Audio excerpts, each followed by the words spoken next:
সেদ্ধ আলু, ওটা নুন দিয়ে আমি সেদ্ধ করে নিয়েছিলাম।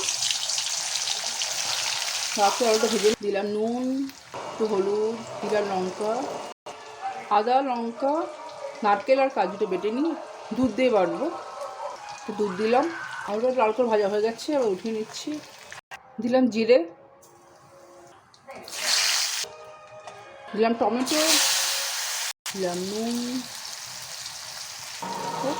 টমেটোর পুরো গলে গেছে। দিলাম জিরে, ধনে, একটু হলুদ দিলাম।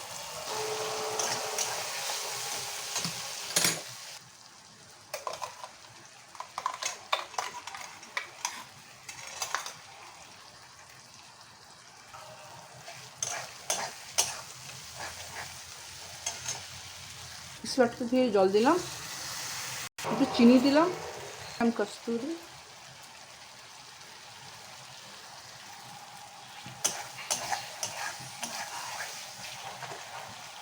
দিলাম আলুটা, দিলাম গরম জল, দিলাম গরম মশলাটা। আলু তরকারি রেডি।